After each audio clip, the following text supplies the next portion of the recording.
Bonjour à tous. Vous écoutez actuellement les prédications de l'Arche de l'Éternel à Anvers, Église de Dieu en Belgique. Nous espérons que cette parole vous bénira. Que Dieu vous bénisse.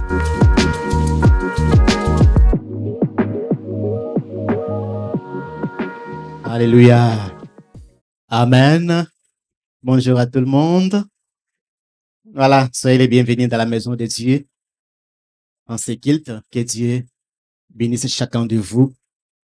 Nous rendons grâce à Dieu qui nous permet encore que nous puissions nous tenir enseigés pour partager sa parole. Amen. Un grand merci à l'homme de Dieu, à notre papa. À chaque fois quand il m'appelle pour apporter la parole, je dis, mais j'aime quand il le fait. Parce que j'aime bien m'asseoir et écouter.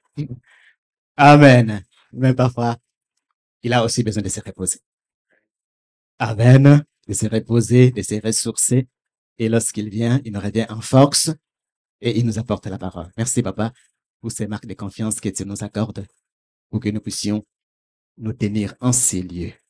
Et que Dieu soit béni. Amen. Amen. Nous rendons grâce à Dieu.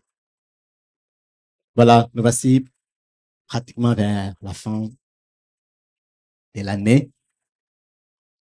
Et bientôt, nous aurons un autre thème. Nous vous rappelons que le thème de cette année, c'est quoi? C'est rechercher la sagesse. Et nous voulons ce matin encore revenir là-dessus, alors que nous partons vers la fin de l'année. Il ne faut pas oublier ce thème. C'est important. C'est capital de rechercher la sagesse. D'être sage. C'est la volonté de Dieu. Que nous soyons sages. Que nous possédons la sagesse. Que nous soyons sages. Amen. Et pour cela, je vous invite ce matin à lire la parole de Dieu dans le livre de 1 Samuel, au chapitre 25.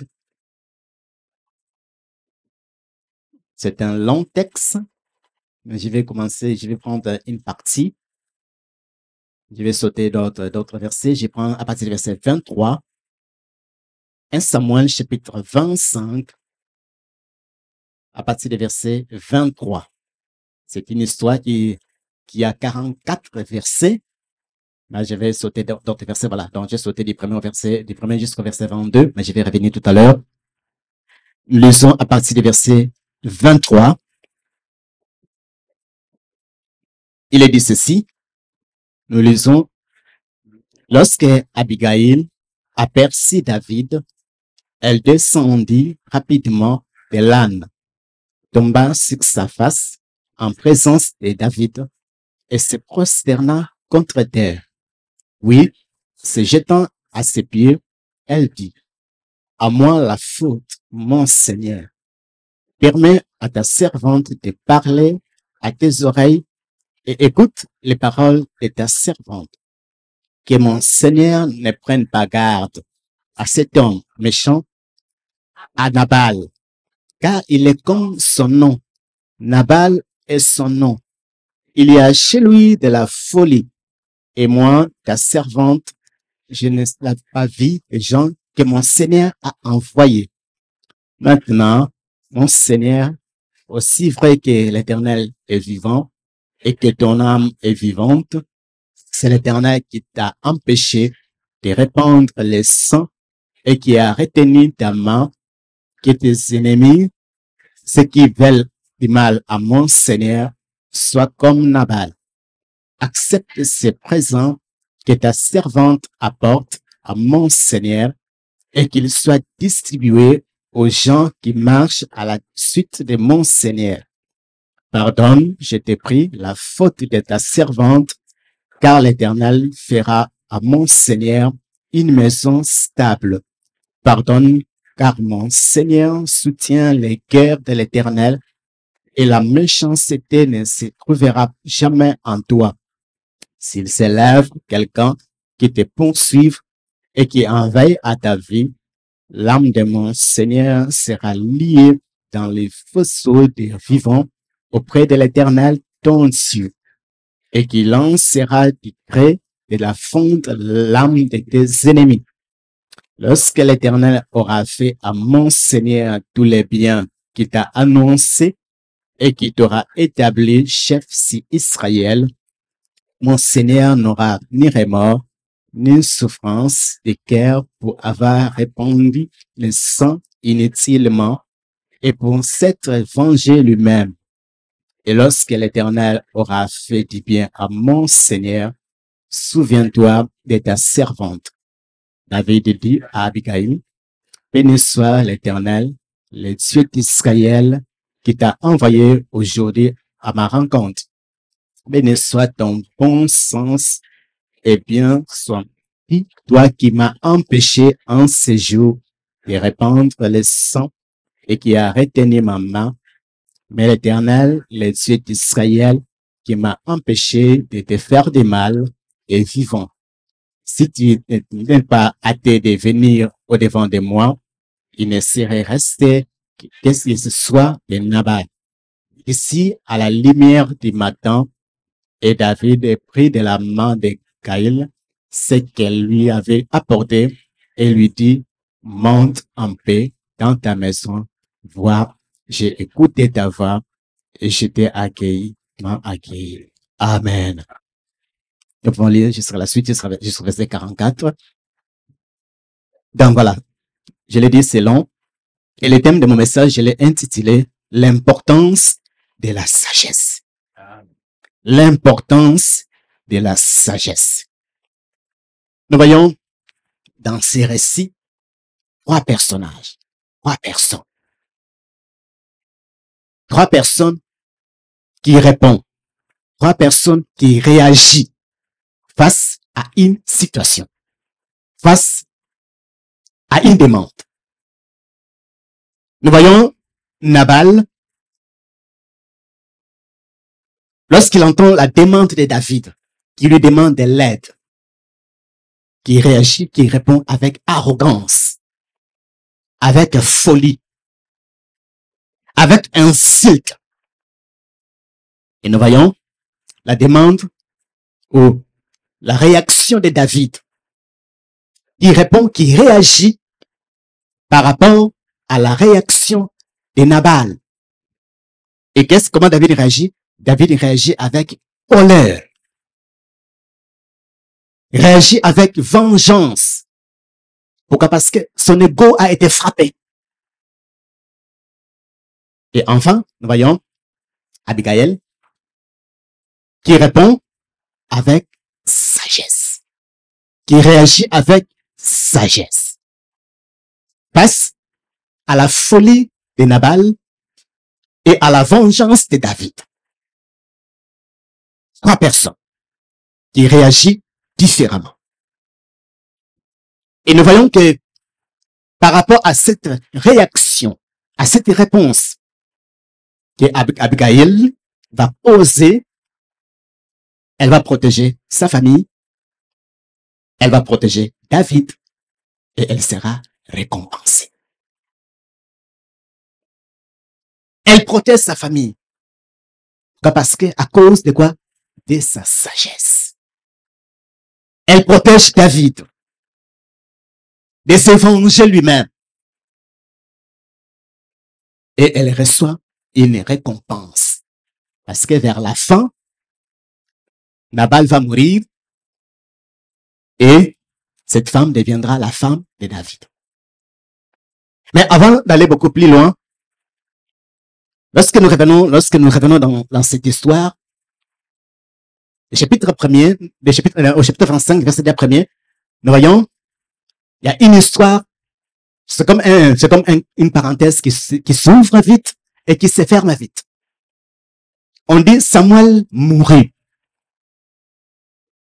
Samuel mourut et tout Israël s'était rassemblé, les plaira et on l'enterra dans sa demeure à Rama. Samuel, cet homme de Dieu, porte dans la prière, dans les conseils, qui a ouvert la voie à la royauté en Israël. Cet homme apprécieux, il est mort. Sa voix s'est éteinte. Et Israël se rassemble autour de sa funéraille, pleure sur lui. Parce que ils n'ont plus cet homme. Ils n'ont plus cet homme qui priait pour eux, qui intercédait auprès de Dieu pour eux. Cet homme est mort. Cet homme ne plus. Mais, même s'ils pleurent, est-ce qu'ils sont encore à écouter les conseils, les arguments, les annonces de la parole de Dieu que Samuel avait parlé? Les instructions qu'il avait données à ses peuples. Point d'interrogation. Samuel est mort. Vous savez, souvent on apprécie les hommes de Dieu lorsqu'ils sont morts. Mais lorsqu'ils sont là, on les critique, on leur fait du mal. C'est-à-dire, au lieu de profiter de ces temps où ils sont là, de les apprécier, on pense seulement, c'est lorsqu'ils seront morts. On dit, ah, quand papa était là. Ah, quand papa prêchait. Ah, quand papa nous apportait la parole. Mais par rapport à ce que Samuel a enseigné, parfois, on ne les met pas en pratique. Par rapport à ce que papa nous a enseigné, parfois, on oublie. On ne les met pas en pratique. Or, ce qui est important, c'est ce qu'on nous enseigne. Pour que nous puissions les vivre, pour que nous puissions être heureux. Parce que c'est ça la volonté de Dieu. C'est ça la pensée de Dieu. Les hommes de Dieu vont passer. Et d'autres générations vont naître après. Mais tant mieux que les générations qui viennent après connaissent ces mêmes Dieux que les générations qui viennent de passer. Et Samuel est mort. Sa voix s'est éteinte. Les parenthèses, ça se ferme. Et tout de suite, David va faire les rencontres d'un couple. À qui on dit son mari s'appelle Nabal. Et Nabal, il est dit, il était méchant dans ses actions. C'était un homme dur. D'ailleurs, c'est ça, Nabal, son nom signifie fou, insensé. Il est fou. Il est insensé. Il ne respecte personne. Il est méchant. Il écoute personne. Et il y a sa femme, Abigail. Une belle femme. Une femme de bon sens. Et on ne sait pas dans quelles circonstances ces couples se sont rencontrés. La folie. Parce que lui, Abigail, son nom signifie mon Dieu est ma joie. Ma joie est dans Dieu. Mon Père est ma joie. La folie, la joie qui se mélange, mais c'est Dieu qui sait toutes ces choses. Et voilà, David apprend que Nabal, il est en train de tondre ses brebis. Et il lui envoie 10 personnes. 10 de ses messagers. Pour lui demander une aide. Pour lui demander de la nourriture. D'ailleurs, il lui dira que nous avons été avec tes serviteurs. Nous les avons protégés. Nous les avons gardés dans le désert où il y avait du danger. Il y avait plus sortes de dangers. Et David, avec ses hommes, ont protégé les biens de Nabal. Et lorsque les serviteurs arrivent, c'est-à-dire il les a envoyés, voilà, aller parler avec Nabal pour lui demander quelque chose. Il lui dit, pour que la vie soit en paix et que la paix soit dans ta maison.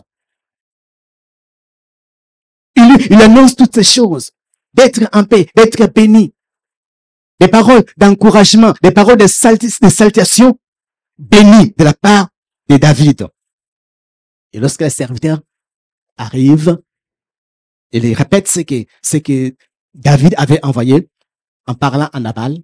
Et Nabal répond au verset 10 en disant, là, il répond et dit, qui est David? Et qui est le fils d'Isaïe? Il dit, il y a aujourd'hui beaucoup de serviteurs qui s'échappent de près de leur maître. Et je prendrai moi, mon pain, mon eau et mon bétail que j'ai tué pour mes tondeurs et je les donnerai à des gens qui sont, je ne sais d'où. Il dit, qui est David? Qui est le fils d'Isaïe? En demandant cette question, il demande pas pour avoir des informations. Parce que David était connu. On savait qui était David lorsqu'il a tué Goliath. Parce que les femmes chantaient, Saoul a tué, et David a tué 10 000. C'est-à-dire tout le monde connaissait qui était David. Mais lorsqu'il demande qui est David, ce n'est pas qui est David. C'est-à-dire, ce n'est pas pour demander des informations, mais qui est David. Mais c'est avec mépris, avec arrogance, avec orgueil. Et c'est la même chose que nous voyons lorsque Moïse se présente devant Pharaon. Pour lui dire non, ainsi parle l'Éternel. Laisse aller mon peuple. Et Pharaon regarde Moïse, mais qui est l'Éternel? Mais tu viens de recevoir l'information.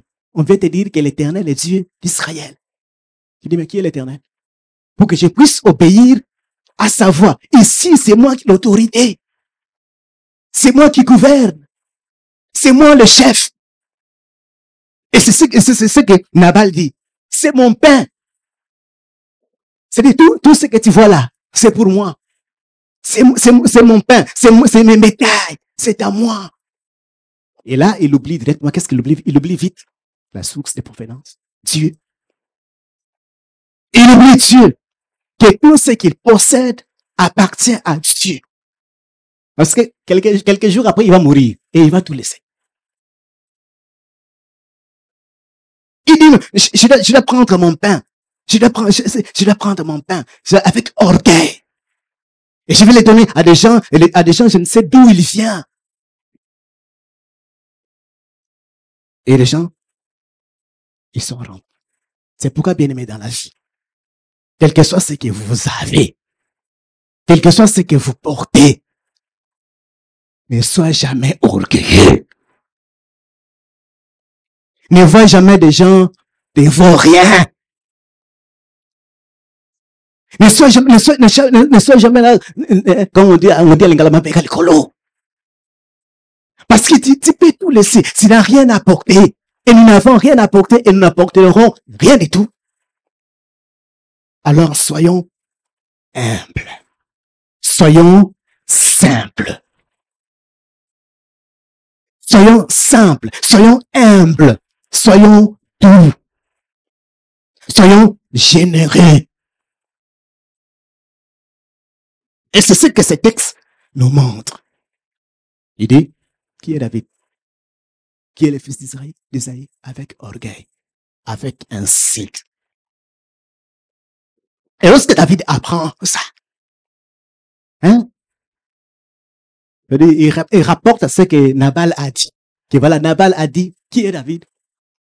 Qui est le fils d'Isaïe? Pour que je puisse prendre mon pain, pour que je puisse prendre mes bétails, pour que je puisse prendre mon eau, pour vous donner. Qui êtes-vous? Vous êtes qui? Et c'est là que David se met en colère. Il demande à ses serviteurs, prenez les épées, suivez-moi. Et il descend. Et c'est de là, un des serviteurs, vous voyez, un des serviteurs de Nabal va aller voir maintenant Abigail pour lui parler de l'incident, de ce qui vient de se passer. Et par là, nous voyons que Abigail, malgré que son mari était méchant, était mauvais, n'écoutait personne, Abigail, lui, quand même, avec les serviteurs, il avait des bons contacts, des relations faciles. Il savait bien traiter ses serviteurs. C'est pour cela que les serviteurs pouvaient s'approcher d'elle pour lui parler de l'incident, de ce qui vient de se passer et de ce qui arrive par la suite. les dangers qui arrivent, les dangers qui aguettent sa famille, les dangers qui aguettent, lui, Nabal, lui, il s'en fout, il fait la fête. Et c'est là que vous voyez, pour être bien avec tout le monde. Parce que tu ne sais pas qui va te prévenir du danger. Parce que tu ne sais pas qui peut te bénir. Parce que tu ne sais pas qui peut te faire du bien. Mais si toi, tu es méchant avec tout le monde, parce que tu as des avoirs, parce que ton mari a des avoirs, parce que vous avez des comptes en banque, parce que vous avez des belles vêtements, le jour où il y aura des problèmes, on ne va pas te les dire. On va te laisser rêver. Et pour cela, il faut être gentil, il faut être bien avec tout le monde. Il ne faut pas être méchant. Parce que ça ne sert à rien. Ça ne va rien nous apporter, la méchanceté. Ça ne nous apportera que des ennuis, la mort. C'est ce que vous voyez, parce que Nabal ne veut pas écouter les conseils, il ne sait pas ce qui arrive. Et voilà, Abigail il prépare maintenant tout ce qu'il fallait pour aller maintenant à la rencontre de David, qui vient avec fureur, avec colère. Pourquoi? Parce que il a été incité. Il a été blessé. Et c'est là que vous voyez aussi, pour la première fois, David, il se fâche. Parce que dans des chapitres précédents, même face aux insultes de Saoul, il n'a pas réagi. Même lorsqu'il avait l'occasion de tuer Saoul, il ne l'a pas fait. Mais là, c'est pour cela, vous voyez déjà, dès les premiers versets, on dit Samuel est mort. C'est-à-dire la voix de Dieu s'est éteinte. Et puisque la voix de Dieu s'est éteinte, c'est comme tout le monde maintenant fait ce qu'il veut. Oubliant les instructions. Et là, vous allez voir que quelqu'un, une femme sage, va lui rappeler ça. Et elle va lui rappeler ce qui est important. Et c'est ce que vous voyez avec Abigail. Et lorsque Abigail aperçut David, elle descendit. Elle tomba sur sa face, en signe d'humilité. Elle pouvait dire non, voilà, je suis la voix de mon mari. Mon mari a dit non, je dis aussi non. On a des biens, ce sont nos biens. Mais là, face à David, qu'est-ce qu'elle fait? Elle se courbe. Elle tombe à ses pieds. Elle se prosterne en signe d'humilité. Puis, elle se jette à ses pieds. Elle lui dit, à moi la faute, mon Seigneur. À moi la faute. Elle dit, c'est ma faute. C'est ma faute parce que je n'ai pas vu des gens que tu as envoyés. Il dit que mon Seigneur ne prenne pas garde à ces méchants hommes, à Nabal. Ne t'occupe pas de Nabal. Parce que c'est ça son nom. Il est fou. Et il ne peut rien produire de bon. Un fou ne peut rien produire de bon. Un fou, il est fou, il est fou. Même dans ses actions, il est fou. Alors, il ne faut pas te lier à lui. Il ne faut pas prendre, il faut pas les considérer. Il faut pas prendre en considération ses actions. Parce que ce qui est important, ce n'est pas Nabal. Ce qui est important, c'est toi. Ce qui est important, c'est Dieu. Ce qui est important, c'est ce que tu portes. Ce qui est important, c'est la guerre qui te soutient. Pour qui tu le fais. C'est-à-dire, c'est comme elle lui ouvre les yeux. Elle lui montre ce qui est important. Bien aimé, ce qui est important, c'est Dieu. Dans nos vies de tous les jours. Ce qui est important, c'est Dieu. C'est Dieu. Elle dit, comme un vrai intercesseur. Elle prend tout sur elle. C'est ça l'intercession. Un intercesseur, il prend tout sur lui. Et elle intercède. Elle intercède. Et dit non, à moi la faute, mon Seigneur. Et vous lisez, dans ces quelques versets, il y a au moins 13 fois où elle dit à David, mon Seigneur. Elle reconnaît son autorité. L'autorité que Dieu a placée sur lui. Malgré ses avoirs. Malgré ce qu'il possède. Dis non, David, c'était une autorité. Ce n'est pas n'importe qui. Il a l'onction de Dieu sur lui. Alors je dois lui respecter. Je lui dois du respect. Et c'est ce que nous devons être. Vis-à-vis des hommes de Dieu, vis-à-vis de Dieu lui-même. De Dieu lui-même. De Dieu lui-même. Que ta servante permet à ta servante de parler à tes oreilles et écoute les paroles de ta servante. Il dit non, ne prends pas compte.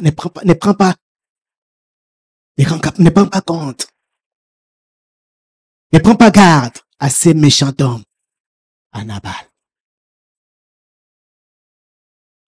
Ne prends pas garde aux insensés. Et pourquoi le proverbe dira mon fils. Il dit mon fils. Lorsqu'il donne des conseils, c'est-à-dire lorsque Salomon donne les conseils à son fils, il dit mon fils, si tu fréquentes des sages, tu deviendras sage. Si tu fréquentes des insensés, tu deviendras insensé. Si tu fréquentes des fous, tu deviendras fou. Tu fréquentes des vauriens, tu deviendras vaurien. Les gens peuvent dire, mais c'est dans quel verset? J'ai mélangé. Je dis, mais pasteur, c'est dans quel verset? C'est mélangé dans tous les livres des proverbes. Parce que les conseils, c'est pour que l'enfant devienne sage. Tu fréquentes les sages, tu deviens sage. Tu fréquentes les vauriens, tu deviens vaurien. Tu fréquentes les insensés, tu deviens insensé. Tu fréquentes les gens qui fuient l'école, toi aussi, tu fais quoi? Tu fuis. Tu les feras. Toi aussi, tu dis non, aujourd'hui c'est quel cours? Bon, ça n'a pas d'importance. Pourquoi? Parce que quelqu'un t'a entraîné.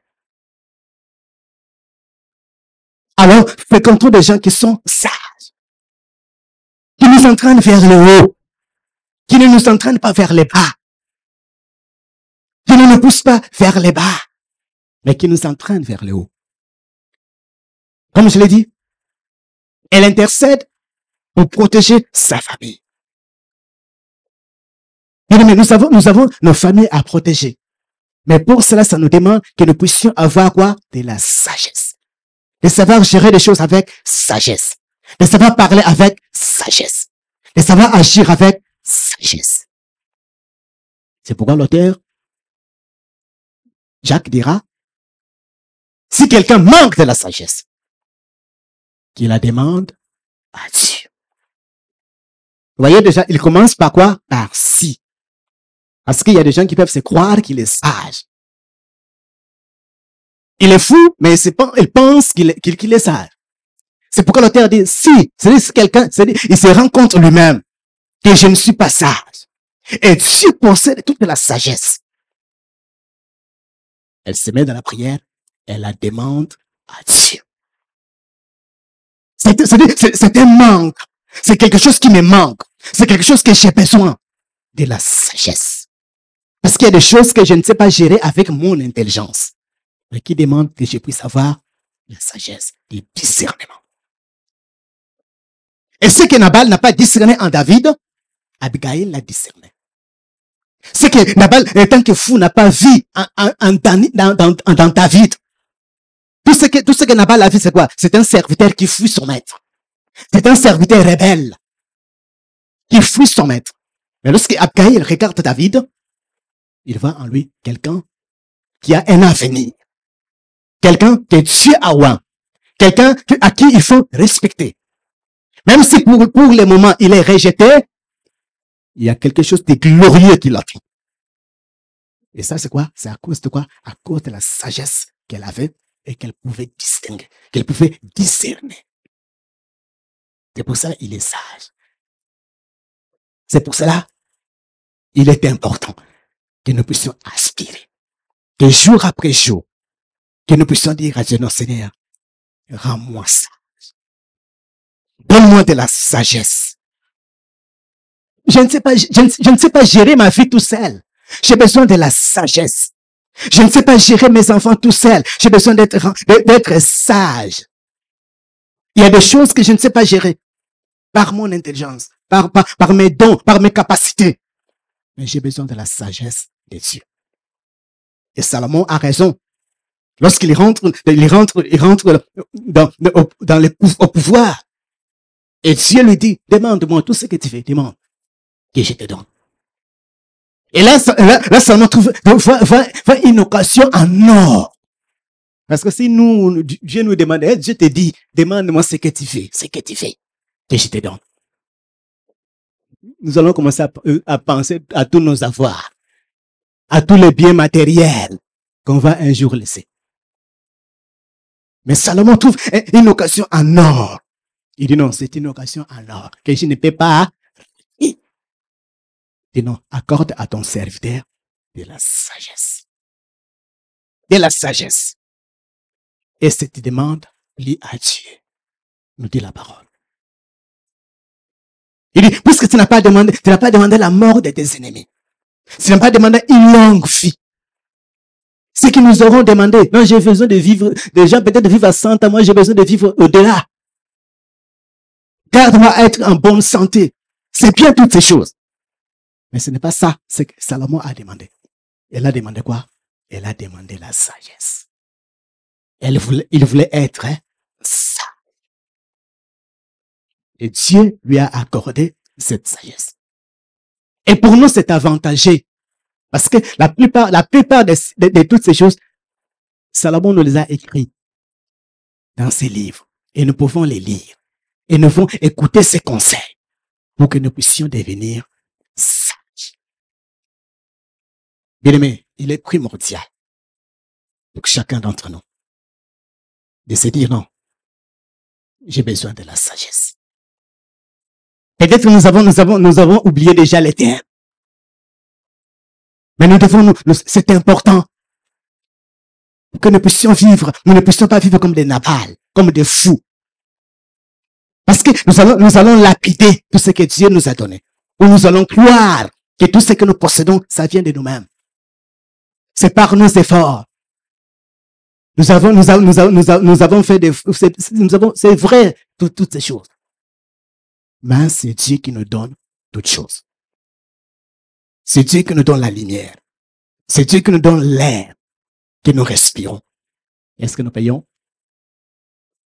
Quelqu'un a déjà payé l'air qu'il respire? Personne. Et Dieu nous l'accorde gratuitement. Et Dieu nous le donne gratuitement. Alors à chaque fois, nous nous retournons vers ce Dieu pour dire non. Tout ça, c'est toi. Voilà pourquoi j'ai besoin d'être sage. Si Abigail a sauvé sa famille, c'est à cause de sa sagesse. Et nous voyons en même temps, comme je l'ai dit, Abigail va sauver David. Mais de quoi Abigail va sauver David? Elle va sauver David de se venger lui-même. Nous le voyons dans le texte où il lui parle en disant, déjà verset 28, il dit, pardonne, je t'ai pris la faute de ta servante. Car l'Éternel, il parle de ce que Dieu a prévu pour David. C'est-à-dire là, maintenant, il parle plus de sa famille. Il n'intercède plus pour sa famille, ni pour Nabal. Mais là, maintenant, il intercède maintenant pour David. C'est comme pour remettre David sur les droits chemins. Il dit, car l'Éternel fera à mon Seigneur une maison stable. Pardon, car mon Seigneur soutient les guerres de l'Éternel. Il dit, voilà ce qui est important. C'est ce que Dieu va faire de toi. Voilà c'est quoi il faut te consacrer, te concentrer. Voilà là où il faut regarder. C'est que Dieu va faire pour toi. Dieu va te bâtir une maison. C'est-à-dire, il va te donner la royauté. Tu vas devenir le roi d'Israël. Tu vas devenir le roi d'Israël. Et les combats que tu livres, les combats que tu as aujourd'hui, ce ne sont pas tes combats. Les combats que tu as aujourd'hui, tu les soutiens parce que ce sont les combats de l'Éternel. Toutes ces paroles, ça sort de la bouche de qui? De la bouche d'une femme sage. Et David, écoute. Il dit, tu soutiens les guerres, ces combats, comme je l'ai dit, ces combats que tu soutiens, ce ne sont pas tes combats, mais ce sont les guerres de l'Éternel. Alors, pour cela, parce que Dieu va te bâtir une maison, parce que le combat que tu soutiens, c'est le combat, ce sont les combats de l'Éternel. Pour cela, la méchanceté ne doit pas se trouver en toi. Pourquoi? Parce que s'il y a la méchanceté sur toi, ta relation avec Dieu sera affectée. S'il y a la méchanceté en toi, la relation que tu as avec Dieu sera affectée. Et le royaume que Dieu va te bâtir, sera sali, sera entaché par le sang. Et ce sera le sang innocent. Parce que les gens qui vont mourir, d'autres seront innocents. Parce que David, lui, il a dit, et Nabal, et sa maison, c'est tout, et les serviteurs, les innocents. Et là, une femme sage les rappelle à l'ordre de ce qui est important. Ça sort de la bouche de qui? De la bouche d'une femme sage. C'est pour cela que j'ai donné le thème, l'importance de la sagesse. Parce que si cette femme n'était pas sage, elle aurait protégé ni sa famille, ni David. Ni sa famille, ni David. Il dit non, la méchanceté ne doit pas se trouver en toi. Tu dois garder ton cœur pur. Tu dois garder ta relation avec Dieu intacte. Elle protège David par sa sagesse. Et il dit au verset 29, s'il s'élève quelqu'un qui te poursuive et qui veille à ta vie, c'est-à-dire, ne t'en faites pas. Si quelqu'un veille à ta vie, si quelqu'un te poursuit, ne t'en faites pas. Dieu va s'en occuper. Il va s'en occuper comme il va s'occuper de Nabal. S'il y a des ennemis, souvent on dit non, c'est bien, mais s'il y a des ennemis qui s'élèvent, puisque tu soutiens les guerres de l'Éternel, tu es dans le service de Dieu, les ennemis te poursuivent, Dieu va s'en occuper. Dieu va s'en occuper. Alors toi, attache-toi à Dieu. Garde ta relation intacte avec Dieu. Garde ton cœur pur. C'est pour ça la parole dira, garde ton cœur pur. Car tu verras Dieu. Et reste ceux qui ont le cœur pur, car ils verront Dieu. C'est qui vers les textes exactement. Ou les versets exactement. Et reste ceux qui ont le cœur pur, car ils verront Dieu. Et plus tard, il dira, l'auteur des Proverbes dira, garde ton cœur pur, garde ton cœur plus que tout, car c'est de lui que viennent toutes les sources de la vie. Et c'est ce que cette femme sage rappelle à David pour protéger et David et les royaumes. Pour qu'il n'y ait pas de sang innocent. Pourquoi dit-il ça? Parce que le royaume de Saoul avait été sali, avait été entaché par des sangs innocents. Vous savez, lorsque Saoul, dans sa folie, il a pris les Gabaonites. Vous connaissez les Gabaonites? Ce sont les gens qui ont fait alliance avec Israël au travers de Josué.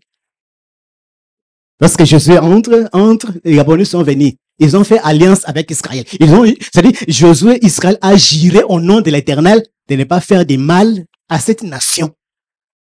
Et lorsque l'alliance a été scellée, et lorsque Saoul arrive, dans sa folie, il tue les Gabaonites.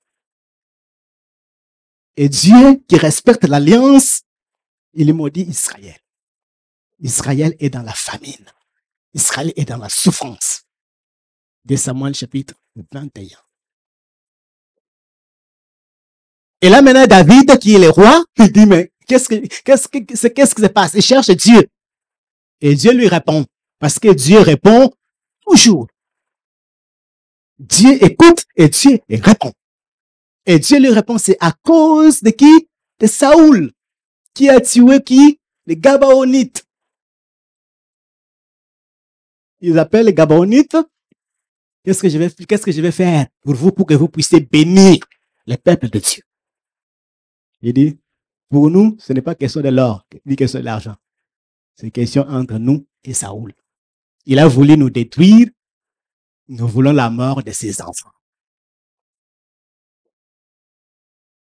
Est-ce que vous comprenez? Pourquoi? Parce que c'est dans la folie. Et là, Abigail nous dit, non, nous ne voulons pas que les pays soient entachés de innocents, inutiles. Nous ne voulons pas que ton royaume, comme le royaume de Saoul, soit entaché de sang. Je vais parler comme une vraie prophétesse des choses à venir. Pourquoi? Parce que il est sage. Grâce à sa sagesse, il est sage. Et David est protégé. Hein? Le royaume est protégé parce qu'on lui a donné des bons conseils. D'ailleurs, David répond, verset 10, verset 32, David dit à Abigail, béni soit l'Éternel, le Dieu d'Israël. Il commence à louer Dieu. Parce que Dieu a envoyé quelqu'un pour empêcher David de se venger tout seul. Il dit tout ça. Non, Dieu va s'en occuper. Et David est protégé. Et David est gardé. Comme je l'ai dit, l'importance, sa famille est protégée, David est protégé.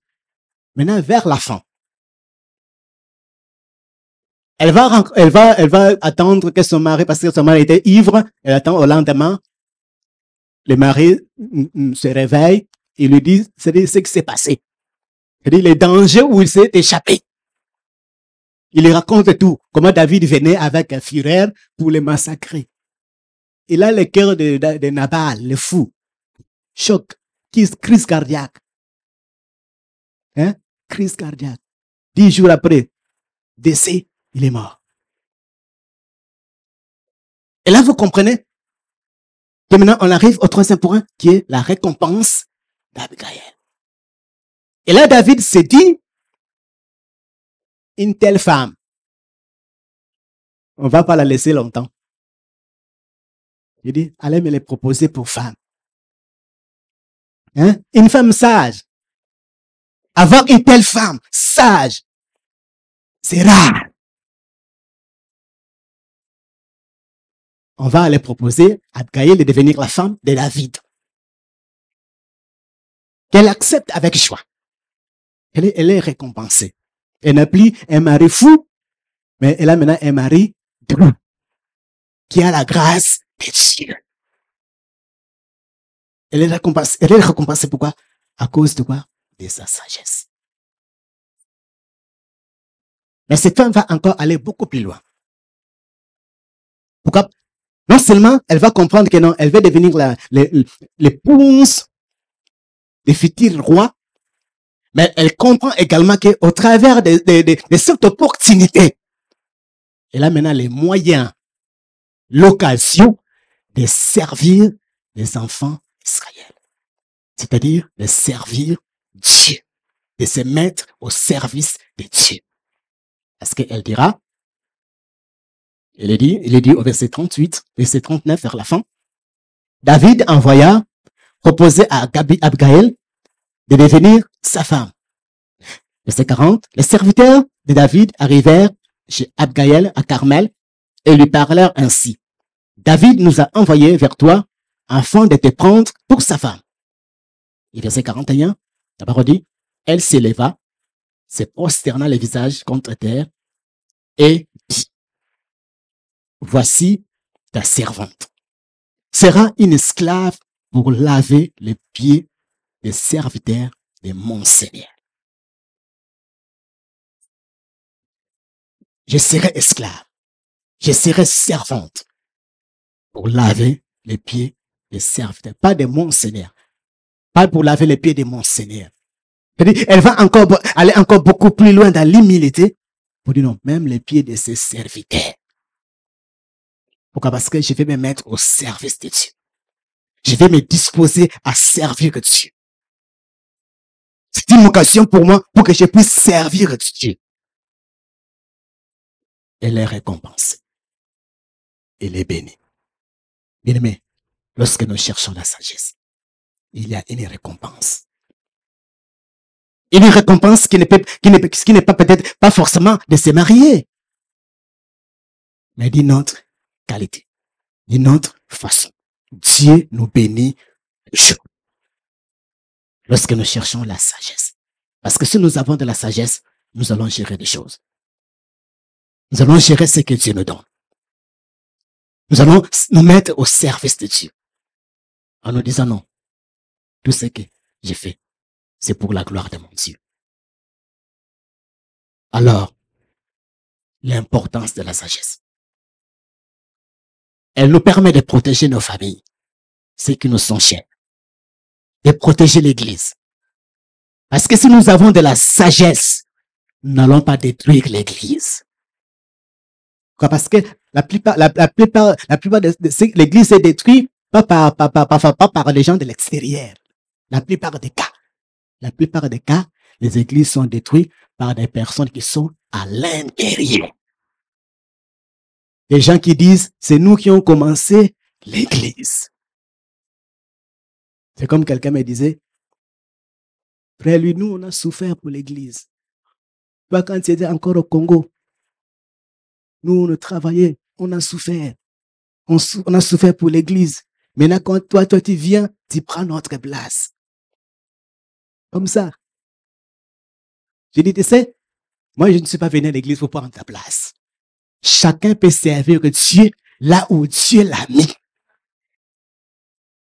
Vous comprenez? Je dis, je ne suis venu prendre la place de personne. Chacun a son travail. Les frères Fabrice a son travail. Maman Christine a son travail. Maman Flore a son travail. Et j'ai les miens. Et nous ne sommes pas en compétition. Ça demande de la sagesse pour gérer l'église. Pour que l'église puisse aller de l'avant. À ne pas regarder, non. Pourquoi l'autre le fait? Pourquoi moi je ne peux pas faire ce que l'autre fait? Mais Dieu ne nous a pas donné les mêmes dons. Il y a ceux qui ont le don de chanter, il y a ceux qui ont le don de nettoyer, il y a ceux qui ont le don de conseiller, il y a ceux qui ont le don de s'occuper des enfants. Et il y a ceux qui ont le don d'enseigner. Il y a ceux qui ont le don de garder les finances. Et si moi je dis non, frère, dis-moi, pourquoi toi tu fais toujours les finances? Moi aussi je vais faire les finances. Je passe à côté. C'est-à-dire, compétition sans valeur. Compétition sans récompense. Et c'est ce que parfois nous faisons dans l'église. Pourquoi c'est toujours un tel qui fait la même chose? Mais s'il fait toujours la même chose, il le fait bien et il le fait avec sérieux. Mais toi, quand on te le donne, tu le fais avec une négligence. Tu fais aujourd'hui, demain tu n'es pas là. Et nous, on a besoin de toi qui te chante si tu n'es pas là. Maintenant, quand on donne à quelqu'un qui le fait avec sérieux, toi, tu n'es pas content. Bien-aimé, la sagesse. Ce que nous faisons ici, nous ne le faisons pas pour nous. Nous le faisons pour la gloire de Dieu. pour que Dieu soit glorifié. Pour que nous puissions marquer notre époque. Pour que nous puissions marquer la génération qui vont nous suivre. Pour que nous soyons des vrais modèles. Parce que les gens ont besoin des modèles. Les gens n'ont pas besoin de gens qui parlent bla bla bla bla bla. Ils ont besoin de gens qui sont sérieux. Qui prennent les choses au sérieux. Qui gèrent des choses au sérieux. On te donne le travail de faire les travaux, tu les fais sérieux. Tu prends tout au sérieux. Comme je l'ai dit, parfois l'église est détruite par les gens qui sont à l'intérieur. Pourquoi? Parce que nous manquons de la sagesse. Nous critiquons l'église avec les gens qui sont à l'extérieur parce que nous manquons de la sagesse. Nous oublions que c'est notre endroit de bénédiction. C'est là où nous sommes bénis. Là où les frères sont réunis ensemble, c'est là où la parole dit que Dieu envoie la bénédiction. Et nous nous rassemblons au nom de l'Éternel. Nous rassemblons au nom de Dieu. Dieu nous envoie la bénédiction. Dieu nous envoie ce que nous ne pouvons pas obtenir dans le monde. Dieu nous satisfait. Il satisfait nos besoins. Et c'est ça, Abigail, à la fin. Elle est satisfaite. Elle a un mari. Elle a un service. Elle peut servir Dieu. Pourquoi? Parce que dès le départ, c'était une femme sage. La sagesse. Et elle a mis cette sagesse en pratique. Il n'est pas trop tard que nous puissions crier à Dieu. Souvent, nous prions, nous passons des temps. C'est vrai, tout ça, c'est bon. Mais parfois, nous oublions ce qui est essentiel. Les mots d'ordre du 1er janvier. Rechercher la sagesse. C'est-à-dire, oubliez tout. Quels étaient les mots d'ordre? Tu peux oublier tout ce qu'on a enseigné pendant toute cette année. Mais, te rappelant simplement, mais quels ont été les mots d'ordre de cette année? Rechercher la sagesse. Et ça, personne ne peut l'oublier. Et à chaque fois, je me dis, mais le mot d'ordre, c'est rechercher la sagesse. Est-ce que 9 mois est parti?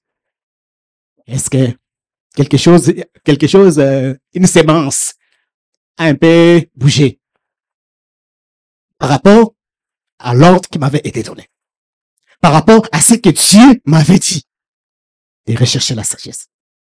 Mais souvent, nous courons un peu, où nous mettons 2 pas et nous remettons 10 derrière. Et nous attendons un autre thème l'année prochaine.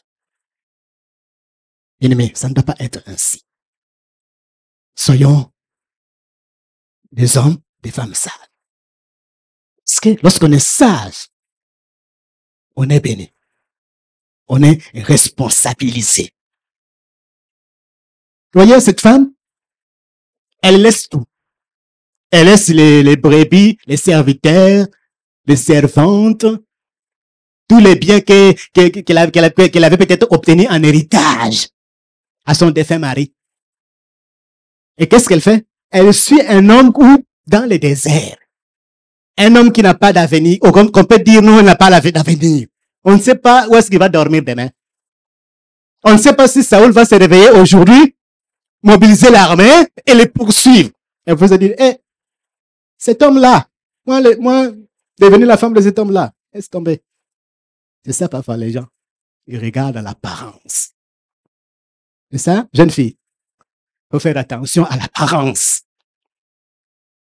Ne cherche pas un homme parce que tu dis non, il a des moyens, il a une maison, il a une voiture, tout ça peut partir en fumée.